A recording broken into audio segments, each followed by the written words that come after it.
Hello, नमस्ते। मैं Tejpal sir, English perception पे आप सभी का हार्दिक स्वागत करता हूं।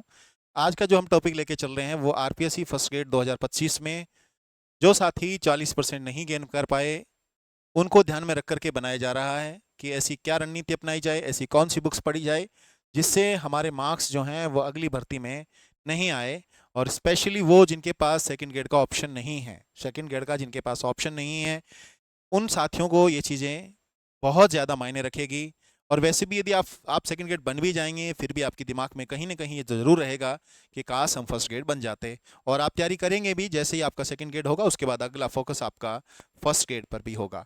और सेकंड ग्रेड भी तैयारी कर रहे हैं तो यहाँ पर जो चीज़ें मैं बता रहा हूँ वो चीज़ें आपको सेकंड ग्रेड में एग्जाम देगी। आज सिर्फ आपका 10 से 15 मिनट में ये चीज़ें आपको क्लियर हो जाएगी कि ऐसी कौन सी गलतियाँ हैं जिस गलतियों के कारणवश अपना सिलेक्शन होता नहीं है। ठीक है, जो मैंने जब पढ़ा या मैंने जिस हिसाब से मेहनत की, मुझे कैसे मुझे सफलताएं मिली, कैसे मैं इस पद पे आज तक पहुंचा हूं, ये कुछ अंतर जो था, जिस अंतर के कारणवश मेरे में और आप में डिफरेंसेज हैं कि मैं आपके सामने वो पद हासिल करके और उसके बाद काफ़ी टाइम से आप लोगों का मार्गदर्शन भी कर रहा हूं। देखिए, इस स्लाइड्स को ज़्यादा पढ़ने की ना बजाय एक स्लाइड आगे है उस पर थोड़ा गौर करेंगे। ये एक्चुअली उन साथियों के लिए है जो लो फील्ड के अंदर आरजीएस की तैयारी कर रहे थे और आरजीएस में उनका चयन नहीं हो पाया। तो अभी एपीओ का जो एग्जाम है, और इस एपीओ में 400 पोस्ट हैं जिसका प्री में 30 नंबर की हिंदी इंग्लिश है और 70 नंबर का लो है। जब मेंस लिखेंगे तो आपके पास में एक पेपर जो होगा जो हिंदी इंग्लिश का होगा और आपके पास 3 पेपर लो के होंगे और उनमें 40% नंबर लाना है। आप सुनिए कि यहाँ आपके मेंस में डिस्क्रिप्टिव में भी 40% का क्राइटेरिया डाल दिया गया है। और बड़ी ही ये दुविधा की बात थी कि पिछली बार मेंस लिखने वाले 180 साथी में से मात्र 4 साथी ही मेंस क्लियर कर पाए, बाकी क्लियर ही नहीं कर पाए। और इस बार ये पोस्टें आपके पास 380, यानी 380 में से एक कम पोस्ट है। उस पर भी ध्यान दें, ये चीज़ें आपको दिक्कत खड़ी कर सकती हैं। आप बेहतर तैयारी करें और आप लो अपने लेवल पे तैयार करें। अदरवाइज जो वसीर सर हैं वो पढ़ा रहे हैं, उनके गाइडेंस में तैयारी करें। और हिंदी इंग्लिश जो है वो मैं और अजीत सर ले रहे हैं। और ये यहाँ पर होगा क्या, आपको जो एमसीक्यू है वो प्रिपरेशन करवाई जाएगी और डेस्क्रिप्टिव करवाई जाएगी। ध्यान दीजिएगा, डेस्क्रिप्टिव जो होगी वो प्री से पहले थोड़े कम टेस्ट दिए जाएंगे और प्री के मान के चलिए कि अल्टरनेट डे पे आपके पेपर्स होंगे और डिस्कशन होगा। यही चीज़ें होगी। हर टेस्ट आपके ऐप में उपलब्ध हैं हिंदी और इंग्लिश के वाले के लिए। जो फर्स्ट ग्रेड के लिए सोच रहे हैं कि सब फर्स्ट ग्रेड के लिए क्या है, तो उनके लिए डिफरेंट अप्रोच है, वो वहाँ पर हम काम करेंगे। और किस तरह से काम करेंगे वो चीज़ें मैं आगे लेक्चर्स में आपको समझा दूंगा। पहले आपको खुद को करना है, ध्यान दें, किसी पे दूसरे पे डिपेंड नहीं होना है। अगली चीज़ देखो आप लोग, ये हमारे पोस्टें बढ़ के आ चुकी हैं। जितनी पोस्ट बताया गया था आपको 3 दिन पहले, मैंने वीडियोस के अंदर बताया था कि पोस्टें कैसे बढ़ेगी, कैटेगरी में कैसे बढ़ेगी, ये पोस्टें इतनी बढ़ी कैसे, कहाँ से आई, ये सब चीज़ें हैं। अभी भी किसी को लग रहा है नहीं नहीं बढ़ी है, तो इनमें पोस्टों को जोड़ लो और जोड़ने के बाद आपके पास 4880 प्लस पोस्टें, वो बता देगा कि इतनी पोस्टें इस 2025 में हो गई है। और इनका हमें लाभ नहीं मिल पाया क्योंकि हमारी खुद की कुछ कमियां रही थी। हम दोष दे सकते हैं आरपीएससी को, हम दोष दे सकते हैं उन टीचर्स को, हम दोष दे सकते हैं अपने माता पिता को, हम दोष दे सकते हैं अपने आप को। बट इन सब में दोष सिर्फ अपने आप को बनता है कि हमने अपने आप को जहाँ सेल्फिश होना था वहाँ सेल्फिश नहीं हुए, जहाँ पढ़ना था वहाँ पढ़े नहीं, और जहाँ हमको शादियों में नहीं जाना था वहाँ हम शादियों में गए। ऐसे बहुत से कारण थे, वहाँ पर थे। ठीक है, पोस्टें बढ़ी कैसे, कहाँ से आई ये पोस्टें, नई वैकेंसी क्यों नहीं निकली, इनके सारे जवाब यहाँ पे पड़े हैं। देखो आप यहाँ देखिए अंग्रेजी के अंदर क्या लिखा हुआ है। अंग्रेजी में लिखा हुआ है कि विषय के अति पिछड़ा यानी ओबीसी में बढ़ाए गए आरक्षित 24 पदों में से 5 पद जो हैं वो 2024 के बैकलॉग हैं। ठीक है, प्रथम बार अग्रेसित किए जा रहे हैं। बैकलॉग का मतलब होता है वो उस पोस्ट में भर जाने चाहिए थे बट भर नहीं पाए और उस कैटेगरी को फायदा नहीं मिला, तो वो फायदा उसको मिलना चाहिए, क्योंकि जो वंचित है उसको वंचित को भाग मिलना चाहिए। ये चीज़ें जो प्रावधान हमने आरक्षण में किया हुआ है, संविधान में किया है, उनका लाभ जिसका बनता है उसको मिलेगा। ठीक है, उसमें चिल्लाने से कुछ नहीं होगा उस चीज़ों का। आप पॉलिटिकल साइंस को थोड़ा गहर समझ लीजिए। पॉलिटिकल साइंस में अभी आप चीजें समझ में आ जाएगी। पॉलिटिकल साइंस में क्या कह रहे हैं कि अन्य पिछड़ा वर्ग हेतु 109 पदों में से 20 पद और अति पिछड़ा के लिए दर्शाए गए 26 पदों में से 5 पद 2024 भर्ती के बैकलॉग के हैं, तथा अनुसूचित जाति के आरक्षित दर्शाए गए 122 पदों में से 39 पद 2022 भर्ती के और 15 पद 2024 के बैकलॉग के हैं। अनुसूचित जनजाति हेतु दर्शाए गए 152 पदों में से 90 पद 2022 की भर्ती के हैं और 11 पद 2024 के बैकलॉग, यानी 22 और 24 सारा बैकलॉग क्लियर यहाँ पर कर रहे हैं। और अब यदि मान लो इसमें भी खाली रह जाता है, ऐसी स्थितियां बन तो रही है, खाली रहने वाली स्थितियां बन रही है, यदि ये खाली रह जाती है तो आप मान के चलिए कि वो जो 26 की वैकेंसी आएगी ना उसमें वो पद बढ़ जाएंगे। ठीक है, ये क्लियर है। अब बैकलॉग्स नहीं रहेंगे। 2020 पॉलिसी क्या कहती है उसको आप ढंग से पढ़े होता है तो 2 क्वेश्चन पेपर में भी सही हो जाते और इस तरह के क्वेश्चंस आप न तो मुझसे पूछते और न किसी दूसरे टीचर से पूछते, और यदि कोई टीचर बताता तो भी समझ में आ जाता था कि धूल झोंक रहे हैं या फिर सही हकीकत बता रहे हैं, ये चीजें हैं। अब हम मुद्दे पे बात करते हैं कि सिलेबस जो था वो हमारी स्टडी टेबल के सामने लगा हुआ था कि नहीं लगा हुआ था, है ना, और हमें पता था क्या कि किस पोर्शन से कितने नंबर आने चाहिए थे। ये चीज़ें हमें ध्यान देना चाहिए। आपके पास पेपर है तो आप गौर से देखो, हमारे हिस्ट्री के सेक्शन से 15 क्वेश्चन आए थे। कितने क्वेश्चन आए थे? 15 क्वेश्चन आए और 15 मार्क्स के क्वेश्चंस थे। और इस 15 क्वेश्चन में आप मुझसे पूछेंगे कि कौन सी किताब पढ़ते, तो 15 नंबर आ जाते। मैं एक ही जवाब देता हूं, कोई भी किताब पढ़ लेते आपके 15 नंबर नहीं आते। तो फिर क्या करें? कोई भी किताब मार्केट की आप सिंसियरली एक किताब पढ़ लेते, कोई भी किताब पढ़ लेते, ठीक है, एक्स वाई जेड कोई किताब। आप पूछे कौन सी किताब पढ़ लेते हैं, मैं कुछ किताबों का नाम बोलता हूं। जैसे आपके पास 6 से 10 तक की एसएसटी और 11th-12th की हिस्ट्री की जो किताब थी, उस किताब को यदि गौर से अंडरलाइन कर करके पढ़ लेते तो भी आपके 10 plus question to the point सही होते। जो आपको नहीं आता वो अटेंड ही नहीं करते। या फिर जैसे गणपति जी पढ़ा रहे हैं उनका यदि आप फॉलो कर लेते, या फिर जैसे आप नाथ की पब्लिकेशन की बुकें हैं वो कर लेते, या जो अपनी कल्चर की जो किताब आ रही है उसको आप पास में रखिएगा अपनी कि उसी से पढ़िए। ये कुछ भी नहीं होता। आप दिशा की 2020 जो किताब थी, पुराने जो क्वेश्चंस थे उनको भी यदि गौर से पढ़ लेते तो भी आपके 10 क्वेश्चन सही हो जाते। ठीक है, आप कह रहे हो कि सर रंगून वाला पर्सन कहाँ था, है ना, ये वो पर्सन कहाँ था। आप एसएसटी किताबों को उठाइए मेरे दोस्त, और वहां आपको स्पष्ट ही मिल जाएगी चीजें। ठीक है, अब आप पढ़े नहीं, इसके कारण से आपके वहां पे नहीं आए। आप विश्वास कर लीजिए कि एक कौन सी किताब है, खुद पे विश्वास कर लीजिए, एक किताब ले लीजिए किसी भी और उस किताब से आप कर लीजिए। आप पूछेंगे कौन सी लें, तो मैं तो फर्स्ट प्रायोरिटी आपको किसकी दूंगा, जो 6 से लेकर के 10 तक की एसएसटी की बुक है उसको दूंगा। उसके बाद हिस्ट्री में 11-12 की जो बुक्स हैं उसी को दूंगा। उसके बाद जो कल्चर की आपकी माथुर जो किताब है राइटर्स, उन राइटर की एक एक किताब उठा लीजिए। अपने को कोई जरूरत नहीं है कि हमारे 15 में से 15 आने चाहिए। हमारे को जरूरत ये है कि हम 10 क्वेश्चन करें तो 10 के 10 सही होने चाहिए, हम 9 करें तो 9 के 9 सही होने चाहिए। ऐसे नहीं, लफेबाजी नहीं होनी चाहिए हमारे पास। क्लियर? और क्या है, history of Rajasthan Indian history है, स्पेशल एम्फेसिस है ना, या जैसे आपको दिया हुआ था freedom struggle of 1857, growth of nationalism, growth of mass nationalism, revolution activities towards freedom and partition, ये जो भी है देखो यहाँ आपके पास फिक्स है। जैसे मौलाना आजाद है, बी आर अम्बेडकर के बारे में पूछा है, महात्मा गांधी पूछा है, जवाहरलाल नेहरू पूछा है ना, और आपके पास वल्लभ भाई पटेल पूछा है, सुभाष चंद्र बोस। अब देखो, अभी सुभाष चंद्र बोस पे उसने क्वेश्चन पूछ लिया तो कौन सा कोई बड़ी बात कर दी क्या यार? जब आपके पास में सावरकर पे क्वेश्चन पूछा है तो ये क्या है, जब आपके लाल बाल पे एक सीधा ही क्वेश्चन पूछ लिया कि कौन सी चीजें, तो हमें हमारे पास नोट्स होने चाहिए कि लाल क्या है, बाल पे क्या है, ये चीजें हमारे पास चीजें हैं तो हमारे क्वेश्चंस आराम से सही होते हैं। और सिलेबस को फॉलो करके चलते तो यहाँ पर आपके 10 क्वेश्चन सही होते, इसमें कोई दोहराई बात नहीं है। तो आप कहोगे तो फिर हमने पढ़े थोड़े थे, हमको कोई टाइम वेस्ट थोड़ी किया था। नहीं किया बाबू, आपने किया क्या, आपने पहली बात तो किताब एक नहीं है, बहुत सी किताबें उठा के लाए हैं। दूसरी बात है कि आपने किसी भी किताब को 2 से ज्यादा बार पढ़ा ही नहीं है। यदि एक ही किताब को 3 से 4 बार पढ़ लेते तो आपका ये पोर्शन सही हो जाता। तो क्वेश्चन क्लियर हो गया होगा, किताब कौन सी पढ़नी चाहिए थी और मुझे क्या करना चाहिए था जिससे मेरे हिस्ट्री के अंदर क्वेश्चन आ जाते। ठीक है, अच्छा, हिस्ट्री में यहाँ सिलेबस के अकॉर्डिंग पढ़ना था। ऐसा नहीं है कि सब सीधी हिस्ट्री की किताब उठा के ले आए और उसी को पढ़ने लगे। नहीं, सिलेबस में यदि मामा लिखा मामी नहीं लिखा तो मामी के बारे में नहीं पढ़ना, मामा के बारे में ही पढ़ना है। चाची के बारे में लिखा चाचा नहीं लिखा तो चाचा कितने है कोई फर्क नहीं पड़ता, चाची के बारे में ही पढ़ना है, चाचा के बारे में नहीं पढ़ना था। नेक्स्ट, अगली चीज देखो, अगला पोर्शन जो आ रहा है हमारे पास वो आ रहा है स्टैटिक्स का। किसका आ रहा है? स्टैटिक्स का आ रहा है। ठीक है, देखो स्टैटिक्स में हमारे पास 2 क्वेश्चन आए, मैथमेटिक्स के हमारे पास 8 क्वेश्चन आए थे। मैथमेटिक्स के मेंसुरेशन और इन दोनों को मिला करके हमारे पास मान के चलें ये 4 थे, ये कहीं पर 4-5 थे। ठीक है ना, मतलब 4 to 5 थे, है ना, 4 to 5, और ये 4 क्वेश्चन ही मान के चलो। 4 क्वेश्चन हमारे पास मेंसुरेशन के थे और 4 क्वेश्चन हमारे पास मैथमेटिक्स के। आई थिंक आपके पास ये 5 हो सकते हैं और ये 3 हो सकते हैं। ये मैथमेटिक्स वरदान थी, ये मैथमेटिक्स क्या थी? वरदान थी। मैथमेटिक्स और रीजनिंग को किसी ने पढ़ा तो उसका ये क्वेश्चन सही हुआ है। अच्छा, अब ये बड़ा मुद्दा है, बहुत से साथी क्या करते हैं कि मैथ्स रीजनिंग के बारे में सोचना ही बंद कर देते हैं। आप देखो, अभाज्य का आपका क्वेश्चन आया था, किसका? रीजनिंग। एक चीज रीजनिंग यहाँ पर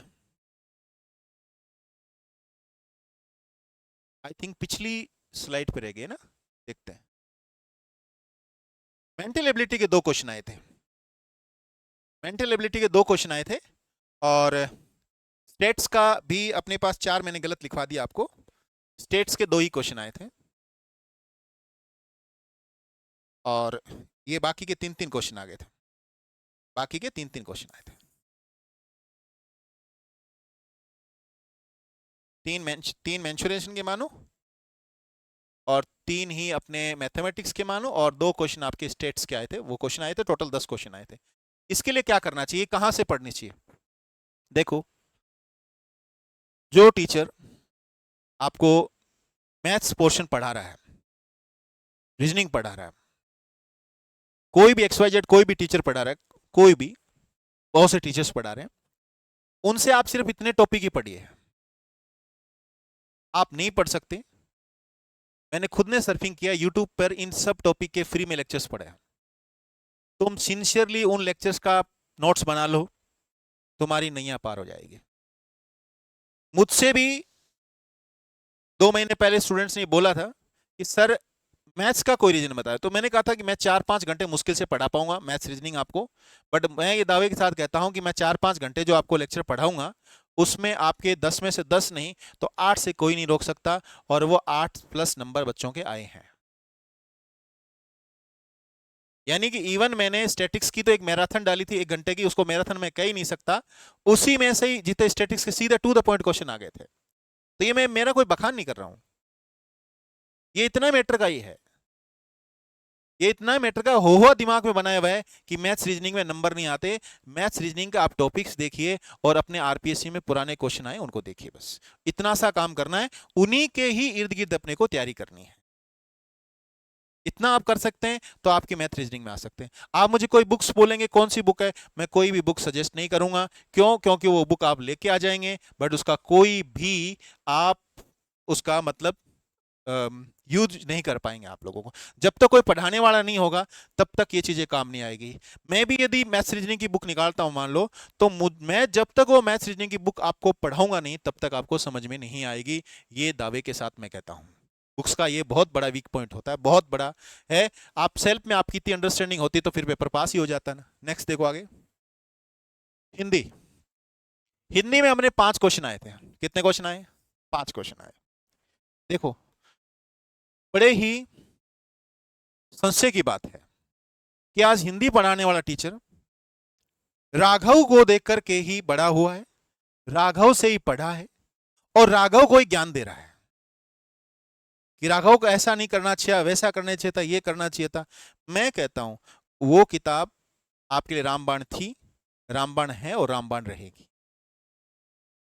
आप सिर्फ उसी के ही टॉपिक्स उठा के यदि आप रेडी करते तो आप यहां में इस 5 में से आपके 4 क्वेश्चन सही होते, और वो क्वेश्चन गलत होता जो सबका ही हुआ था। अच्छा, ये पारिभाषिक क्या है? ये दिल्ली यूनिवर्सिटी जो राजभाषा है अपने पास में इंडिया की, उसने एक क्या है कि बुकलेट निकाली है, 600-700 पेज की बुकलेट निकाली हुई है, और उसी में से ही क्वेश्चंस बनते हैं। इसका राघव कुछ नहीं कर पा रहा है, क्योंकि अभी ऑथेंटिक बुक्स को ही सोर्सेज माना जा रहा है ताकि चैलेंज कम से कम हो। ये इतना ही हिंदी का जुगाड़ है, इसके अलावा कुछ भी नहीं है। आपको संधि, संधि विच्छेद लिखा है, उपसर्ग प्रत्यय लिखा हुआ है, अनेकार शब्द लिखा, विलोम शब्द है, ये इन टॉपिक्स को शब्द शुद्धि है और वाक्य शुद्धि है, इन चीजों को आप वहां से पढ़ेंगे। ठीक है, नेक्स्ट इंग्लिश की जैसे बात आ रही है, मुझे कई कहते हैं कि सर इंग्लिश कहाँ से करें, तो मैं उनको यही कहता हूं बेटा प्ले लिस्ट में जा, और मेरे प्ले लिस्ट में आपको 15-20 लेक्चर पड़े हैं स्पष्ट, और उस प्ले लिस्ट में से उन्हीं लेक्चर को तू 5 बार 7 बार 8 बार जितनी बार पढ़ ले उतनी बार तू पढ़ लेगा। इंग्लिश में तेरा सही नहीं, कोई क्वेश्चन गलत नहीं होगा। तुम्हें इस बार भी एक क्वेश्चन जो था वो एक्चुअली ऐड होने के कारणवश थॉमसन एंड मार्टिनेट जो बुक है,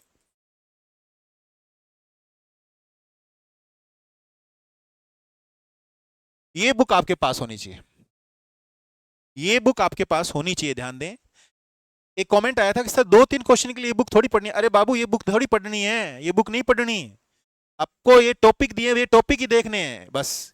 इस टॉपिक में एक्स्ट्रा क्या है वो चीजें हैं, और ये किताब, ये जो टॉपिक है ना, ये किताब इसमें मुश्किल से मुझे लग रहा है 30-35 पेज के हैं, और कह रहा है कि 5 नंबर के लिए थोड़ी करूं। यदि 29 नंबर वाले से पूछ कि 1 नंबर क्या होता है, 28 वाले से पूछ 2 क्वेश्चन क्या होते हैं, इसके बाद ये जो चीजें हैं इनको कुछ भी नहीं है, अपने पास वर्ड्स की एक लिस्ट पड़ी है, उसको रेडी करो और आपके हो जाएगा। ये इंग्लिश का जो मैटर है पूरा ही 15 लेक्चर का मैटर है, और यदि पन्नों में गिनूं तो ये पन्नों में मुश्किल से मुझे लगता है 60-70 पेज का मैटर है। और यहां से आप श्योरिटी के साथ क्या कर सकते हैं, श्योरिटी के साथ इंग्लिश में एक बड़ा खेल है, आप 3 अटेंड करोगे तो तीनों ही सही होंगे, 4 अटेंड करोगे तो चारों ही सही होंगे। अपने को सारे अटेंड करने ही नहीं, सारे अटेंड करने नहीं, किसी भी सूरत में अटेंड नहीं करने। जिस दिन आपको लगे ना कि आप सारे अटेंड कर सकते हो, सही कर सकते हो, उस दिन एमए में इंग्लिश कर लेना और फर्स्ट ग्रेड इंग्लिश से बन जाओगे। अब हम आगे बढ़ते हैं, अगला पोर्शन करंट अफेयर्स। देखो, राजस्थान एंड इंडिया इंटरनेशनल, ये करंट अफेयर्स अपने को दिए गए थे। इन करंट अफेयर्स में क्या पढ़ना चाहिए, क्या नहीं पढ़ना चाहिए। देखो, यदि आप किसी पे डिपेंड नहीं रहना चाहते हैं, तब तो मेरा ये कहना है कि आप डेली क्या करिए, न्यूज़पेपर पढ़िए। डेली न्यूज़पेपर पढ़िए आप, और उस न्यूज़पेपर्स में से आपको जो चीजें लग रही है उसको अंडरलाइन कर लीजिए, उसको कॉपी पे लिखते जाइए। कुछ बुक्स जैसे आती है, योजना और बुक्स आती हैं, इन बुक्स का संकलन कर लीजिए। आपसे इतना नहीं होता, यदि संकलन कर लेंगे, 2-3 महीने कर लेंगे, तो आपको ऐसा लगने लग जाएगा करंट अफेयर की किताब तो मैं ही निकाल दूं, क्यों किसी की दूसरे की किताब पढ़ूं मैं। ये आपको लगेगा 2-3 महीने बाद, ये तो मैं ही निकाल दूं, क्यों पढ़ रहा हूं। यदि आपको लग रहा है कि नहीं, तो जो बेसिक बुक जिसमें आपका ट्रस्ट है, जैसे आपका ट्रस्ट मुझे जहां तक लगता है क्रॉनोलॉजी में होगा, मूमल में होगा, है ना, कुछ और भी उसमें भी होगा, जिसमें तुम्हारा विश्वास है उसमें विश्वास बरकरार रखो। यदि क्वेश्चन आएंगे तो सारे एवरेज उसी में से आएंगे, नहीं आएंगे तो किसी में से नहीं आएंगे, और नहीं आएंगे तो कोई फर्क पड़ने वाला भी नहीं है, कोई फर्क नहीं पड़ने वाला, ध्यान दीजिए। बट ऐसा होगा नहीं, आप न्यूज़पेपर को साथ में अडप रखिए और उसके बाद में चीजें होगी, क्योंकि ऊटपटांग क्वेश्चन पूछेगी वो उस न्यूज़पेपर से बाहर नहीं जाएगा।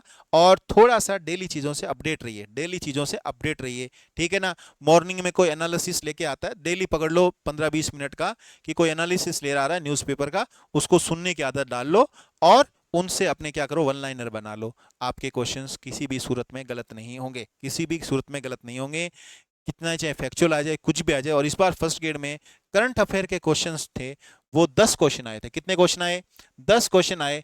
और जो भी दावा कर रहा है उसके दावे की मैं मतलब पुष्टि नहीं करता हूं, मैं कहता हूं कि यदि उसने आपके हित में किताब छापी है ना, तो 7-8 क्वेश्चन उसकी किताब से आए ही होंगे।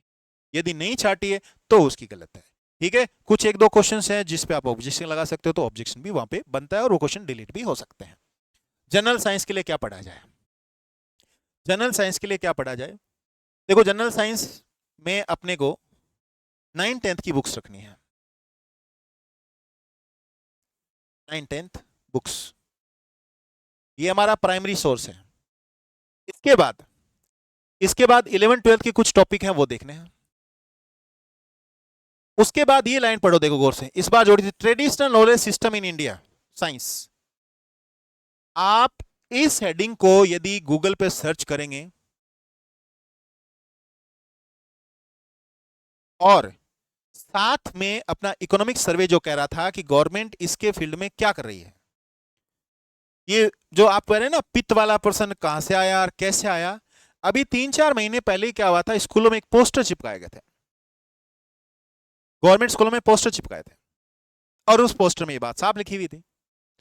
और हमको लगा कि यार ये क्वेश्चन कहां से आ गया, ये तो किसी टीचर ने कराया नहीं, तो कराएगा कहां ही भाई, वो धरातल का पता ही नहीं है, अंधे हो रखे हैं, कैसे कराएंगे। तो नया जो टॉपिक जुड़ता है ना, उस पर तो आपको स्पेशली फोकस करना है कि यहां से प्रश्न आएगा, और मुझे इस चीज के बारे में पता होना चाहिए कि गवर्नमेंट क्या कर रही है। पेपर बनाने वाला तो आखिर करेगा क्या, करना तो गवर्नमेंट की जो योजनाओं का प्रचार ही तो करना है, उसको सीधे नहीं करेगा तो पेपर में कर देगा। इस चीज का आपको ध्यान रखना है। इतने से आपके 5 क्वेश्चन इस बार आए थे, और आपके यहां पर सिर्फ एक समराइज मैटर होता है, उससे आपके क्वेश्चन सही हो सकते हैं, ठीक है। 5 में से 5 नहीं, बट 3 क्वेश्चन आपके एग्जैक्ट सही हो सकते हैं। इस बार भी ऐसा ही पेपर था, ऐसा कुछ नहीं था। साइंस वाले जो सर थे, केमिस्ट्री वाले थे, वो लेक्चर्स को बहुत ज्यादा कर रहे थे, तो मैंने स्पष्ट बोला था कि सर जब 2 क्वेश्चन आएंगे तो मैं नहीं चाहता कि आप स्टूडेंट को इतना सर गाथा सुनाएं, 10 से 1 लेक्चर पढ़ाए, 15 लेक्चर। उन्होंने कहा सर नहीं होगा। मैंने कहा कैसे नहीं होगा, आप यहाँ इस तरह से पढ़ाइए ना, कैसे नहीं होगा। आपके 2 नंबर के लिए स्टूडेंट 20 लेक्चर सुनेगा, याद नहीं रहेगा। और लास्ट में उन्होंने स्ट्रेटेजी पे काम किया, और पूरा जो मैथ्स के 5 क्वेश्चन थे साइंस के, वो 5 क्वेश्चन आ गए थे, और जो पित्त वाला क्वेश्चन है वो भी डिस्कस करवा दिया गया था कि ये चीजें ऐसी चल रही है, तो वहां से आपको हो सकता है। ठीक है, नेक्स्ट, पॉलिटी कहां से पढ़े? पॉलिटी के क्वेश्चन आए थे 5। आपको राहुल का नाम सुना होगा, बहुत अच्छी किताब राहुल ने छापी है, बहुत अच्छी। राजस्थान की जो पॉलिटी है, राजस्थान की पॉलिटी में राहुल ने अच्छी है, बेनीवाल सर ने भी एक बुक निकाली है, वो भी अच्छी बुक है। ठीक है, आप उस बुक से राजस्थान कर सकते हो। अदरवाइज आपको क्या करना था, देखो एक क्वेश्चन था 1935 में से क्वेश्चन आया था कि कार्यपालिका का हेड कौन था, और उसमें ऐसा कुछ ही क्वेश्चन था, और उसमें स्टूडेंट ने क्या किया, सम्राट आंसर कर दिया, और कई आंसर की बनाने वालों ने कहा सम्राट होगा इसका उत्तर। देखो सम्राट ने क्या किया, उसको निमित्त पत्र बनाया, मतलब उसको नॉमिनेट किया था। और आप जब इसकी देखोगे 1935 पढ़ोगे तो उसमें साफ लिखा गवर्नर जनरल। इसका मतलब है कि जो ऑथेंटिक कंटेंट है उस पर तो आपको विश्वास है नहीं, और कोई पिक्चर को बड़ा बना के वो किताबें मार्केट में लेके आ रहा है उस पर विश्वास है।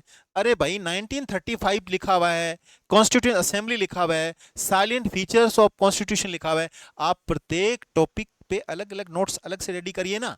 प्रेसिडेंट लिखा, वाइस प्रेसिडेंट लिखा, देखो सीधा फर्जी पर्सन आ गया, एकदम फर्जी पर्सन आ गया था प्रेसिडेंट के ऊपर सीधा ही, और यदि आपका गलत हो गया तो कोई मतलब ही नहीं है। अब आप देखो एक क्वेश्चन और कहां से आया, वो क्वेश्चन भी कमीशन, नेशनल कमीशन, यहां से नहीं, पंचायत से। देखो कि वार्ड में कितने क्या होंगे, 5 होंगे कि नहीं होंगे, है ना। ये क्वेश्चन भी थोड़ा चैलेंजिंग है क्वेश्चन, क्योंकि अपने इसमें मूल में पूछा गया था कि मूल में कितना है, तो वहां पर कुछ मेंशन भी नहीं था, बट आपका स्ट्रॉन्ग ऑब्जेक्शन से वहां से उठा सकता है क्योंकि आपको अमेंडमेंट नहीं दिया हुआ था। तो ये टॉपिक्स देख करके आपको करना होता है, और इसी के लिए आप जैसे बुक है, तो मैं राजस्थान के लिए तो इन भाई साहब ने जो छपी है वो मुझे बढ़िया लगी, और सर ने जो अपने बेनीवाल जी ने की है वो भी अच्छी बुक है। और इसके अलावा आप ये जो पोर्शन है, इस पोर्शन के लिए आप डीडी बसु जो किताब है, उस डीडी बसु को ही मैं रेफर करता हूँ। कोई लक्ष्मीकांत करता है तो लक्ष्मीकांत अच्छी है, उसके अलावा मैं किसी चीज को यहाँ पर रेफर नहीं करता हूँ। नेक्स्ट, जैसे ज्योग्राफी की बात आती है, मेरा खुद का वापस सब्जेक्ट आ गया, ठीक है ना। ज्योग्राफी के अंदर देखो बहुत प्रिसाइज लिखा हुआ है, location, extent, shape, size, physical features, drainage, soil, natural vegetation, wild life, climate, demography, characteristics. Agriculture देखो साफ लिखा हुआ है, एग्रीकल्चर साफ लिखा हुआ है, तो एग्रीकल्चर के डेटा आपको याद होने चाहिए थे, और डेटा पूछे 2022-23 के, और अभी आगे 2023-24 के। ठीक है, तो जैसे इकोनॉमिक सर्वे काम करता है वैसे एग्रीकल्चर का सर्वे भी तो काम करता है ना। यहां से क्वेश्चन पूछा गया था, और ये क्वेश्चन आपके गलत हो गए। दोनों पेपर में पूछा गया, पहले पेपर में आया, दूसरे में आया, सुधरे नहीं, और दूसरे में गलत हो गया आपके पास, टूरिज्म पे, ट्रांसपोर्ट पे, है ना। और 10 नंबर आए थे, और एकदम सीधे फैक्ट पढ़े थे, एकदम डायरेक्ट फैक्ट पढ़े थे। आप कहोगे कि ज्योग्राफी के लिए क्या पढ़ना चाहिए, तो मैं तो ये कहूंगा कि पूरी ज्योग्राफी जो है, राजस्थान ज्योग्राफी है, ये 20 घंटे का मैटर है। कितने घंटे का मैटर है? 20 घंटे का मैटर है, और 10 क्वेश्चन सही हो सकते हैं। ठीक है, आप हरिया मोहन सक्सेना है, उसको आप अपना एज ए गाइड मान सकते हैं। इसके अलावा जैसे ज्योग्राफी है, विजय जी जो करवा रहे हैं, सियाग जी, वो बहुत अच्छा मैटर कंटेंट करवा रहे हैं। ठीक है, और हर टीचर्स बेहतर करवा रहे हैं, वहां से आपको इस चीज को क्या करना चाहिए, कवर करना चाहिए। ठीक है, बट पीवाईक्यूज आपको लगाना है। पीवाईक्यूज कौन से? जो आपके मार्केट में उपलब्ध है, वो पीवाईक्यू निकाल के आप 10 क्वेश्चन निकाल सकते हैं। उसके बाद देखो एजुकेशन साइकोलॉजी, एजुकेशन मैनेजमेंट, है ना, सिनेरियो, ये कॉपी तो अलग होनी चाहिए थी ना आपके पास 2009 की, ये कॉपी तो आपको अलग से रखनी थी अपने पास में, और एक एनईपी रखनी थी, ये मूल मूल कॉपी थी ना वो। ये मूल कॉपी, इन दोनों की मूल कॉपी आपके पास में होनी चाहिए। ध्यान दे, किसी भी कोई भी एस्पिरेंट है उनके पास मूल कॉपी होनी चाहिए इसकी, और इसको थोरोली पढ़ना है, थोरोली, पूरा थोरोली पढ़ना है। ठीक है, टेक्नोलॉजी का थोड़ा फायदा लेना है। एआई को बोलना ले बना इसके पर्सन जितने बना सकती है, 200% बना दे मेरे इसमें से, क्योंकि यहाँ से 3 पर्सन आए थे। कितने पर्सन आए थे? 3, और पूरे अदर सेक्शन में टोटल 10 पर्सन आए थे। कितने पर्सन आए थे? 10 क्वेश्चंस आए थे, 10 पर्सन आए, 3 यहीं से आए थे, और ये मात्र 7-8 पेज, 20 पेज का मैटर था। ये यहाँ से क्लियर होना चाहिए, और यहाँ से आपका क्वेश्चन गलत नहीं होगा। एजुकेशन साइकोलॉजी इतनी पढ़ी, उसमें 2-3 क्वेश्चन आए थे, मैनेजमेंट से आए थे, और यहाँ थोड़ी चीजें क्या है, यहाँ पूछेंगे कौन से पढ़े, तो ये धीर सिंह जी है, वो भी अच्छा पढ़ा रहे हैं। ठीक है ना, इसके अलावा एनसीईआरटी की जो बुक है वो बुक भी इनके लिए बेटर है। और एजुकेशन सिनेरियो है, जो आपको एजुकेशन की जब साइट पे जाएंगे तो वहां पे क्या योजना है, वो योजनाएं, नई जो योजना है, उन योजनाओं के बारे में आपको होना चाहिए, क्योंकि यहाँ करंट भी बन जाता है। ये चीजें आपको करनी थी। पूरा का पूरा सिलेबस जो है वो सिलेबस आपके सामने आ चुका है। मैनेजमेंट है, ठीक है, एजुकेशन सिनेरियो राजस्थान में देखो, ये अब देखो कितना अच्छा पर्सन आया था। कितना अच्छा प्रश्न आया था, मैं आपको बताता हूँ। ये अभी पेपर संबंधी एक क्वेश्चन था बीएससीआर का, कि भाई 9वीं 10वीं 11वीं 12वीं का पेपर कौन बनाता है। जैसे जब एससीईआरटी में मैं जाता हूँ और वहाँ के जो पेपर कंटेंट करते हैं तो ये चीज़ हमें क्लियर होती है कि एक्चुअली 8वीं तक एससीईआरटी बना रही है। अच्छा, 9वीं 10वीं 11वीं का पेपर बनाता तो बीएसआर है, बट वो बनाने का काम नहीं था, वहाँ कहा था कि इसका पब्लिकेशन डिस्ट्रीब्यूशन कौन काम करता है। तो ये तो 2009 अथा 2010 के आसपास क्या हुआ कि जो बुक अपना है खुद का, जो क्या नाम उसका, जो बुक्स पब्लिश करता है डिस्ट्रीब्यूशन करता है, उसको ये काम दे दिया गया था। तो ये एक्चुअली क्या अच्छा पॉइंट था कि भाई आज तक ये करती थी और अब ये करती थी, ठीक है। और ये ताजा ही याद था, बोर्ड से आया कि फिर आप इस बार आ जाइए। मैंने कहा नहीं भाई, इतना नहीं है, 7 8 10 दिन तक काम करना बड़ा ही मुश्किल काम होता है। तो ये चीज़ें आपको पता होनी चाहिए हर चीज़ को, ठीक है। चाहे आपके 2 नंबर या 10 नंबर कितने भी है, वो मायने रखते हैं। तो 3 नंबर तो हटा ही दो, पीछे आपके पास 7% बचते हैं, और 7% में आपके हर चीज़ें पॉइंट क्लियर होनी चाहिए, तो आपके 5 7% बन सकते हैं। ये पूरी गाथा जो मैंने आपके सामने गाई है, अब इस गाथा को थोड़ा समझिए, ठीक है। इस गाथा को थोड़ा आप समझिए, फिर बात करते हैं हम लोग। बात पहले आती है हिस्ट्री, उसके बाद बात आती है ज्योग्राफी, उसके बाद हम बात करते हैं पॉलिटी की, उसके बाद हम बात करते हैं हिंदी इंग्लिश, उसके बाद बात करते हैं हम लोग मैथ्स और रीजनिंग की,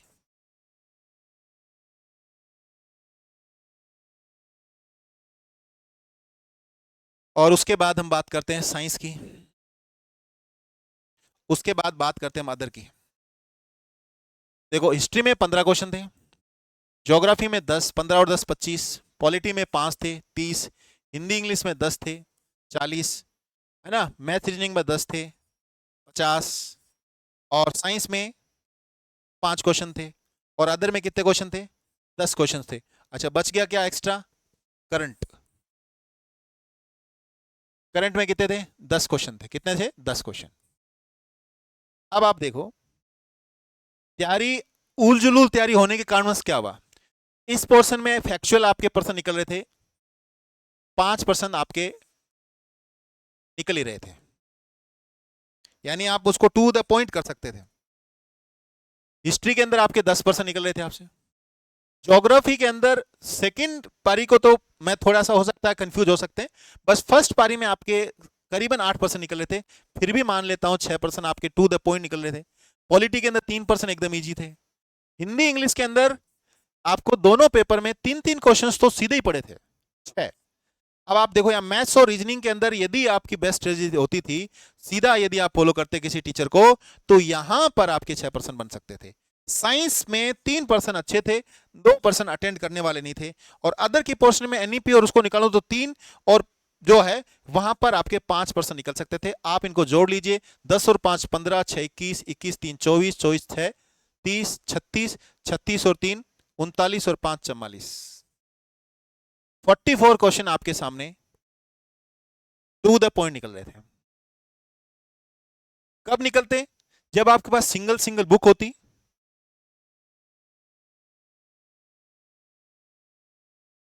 कई कह रहे हैं दिख ही नहीं रहा सर, आपने लिखा तो है बट दिख नहीं रहा है। दिख जाएगा, चेंज कर लेते हैं।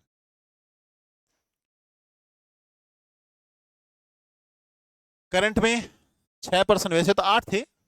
हिस्ट्री में 10, ज्योग्राफी में 6, पॉलिटी में कितने मान रहा हूं, 3, हिंदी इंग्लिश में कितने मान रहा हूं, 6, मैथ्स रीजनिंग में कितने मान रहा हूं, की होती तो 6, साइंस में कितने, 3 ही मान रहा हूं, अदर में 5 मान रहा हूं। जोड़ लीजिए, 10 और 6 16, और 6 22, और 3 25, 25 और 6 31, और 6 37, 37 और 3 40, और 45%। 45% आपके टू द पॉइंट सही होते हैं। इस पेपर में 15 क्वेश्चन ऐसे थे जो आपको स्किप ही करने थे, छोड़ देने थे, यानी स्किप करने थे, छोड़ने थे पर्सन।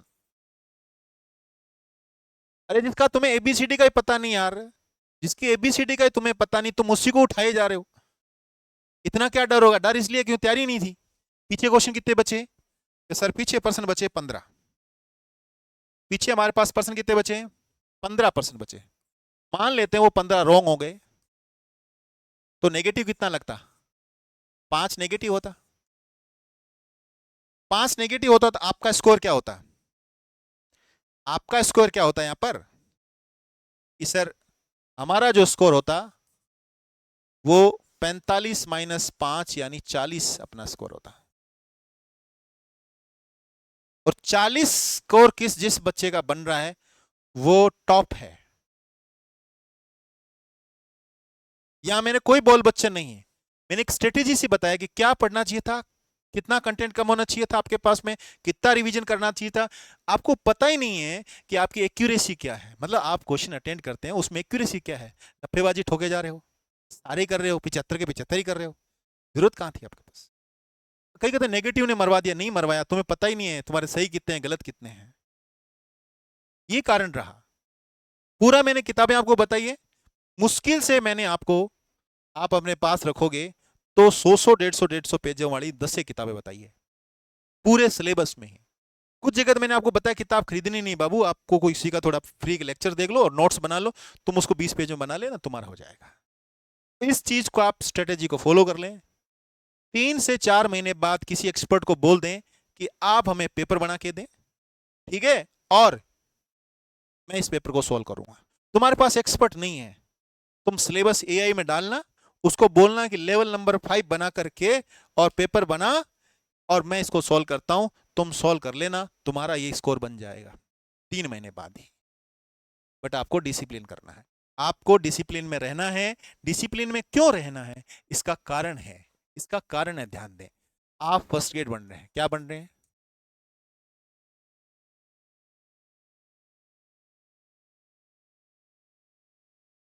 आप फर्स्ट ग्रेड बन रहे हैं। फर्स्ट ग्रेड का मतलब क्या होता है कि आपका लेवल 12 होगा। अच्छा, 2 साल बाद आपका 44 300 आज की डेट में बेसिक होगा। अभी डेट में 60% डीए है और 10% एचआरए है। बाबू ये 70% है। इस 44 को जब तुम मल्टीप्लाई करोगे 1.70 से, तो मुझे लगता है ये सैलरी आपकी करीबन आएगी 75,000। 75,000 का मतलब रोज को आपको तनख्वाह कितनी मिल रही है? रोज की तनख्वाह मिल रही है आपको 2,500। कितनी मिल रही है? 2,500 तनख्वाह मिल रही है। बेटा तुम चांद थोड़ी हो, हैं? जो तुम चांद थोड़ी हो जो तुम्हें रोज को 2,500 फ्री फंड में दे देगा कोई? देता है 2,500 रुपए?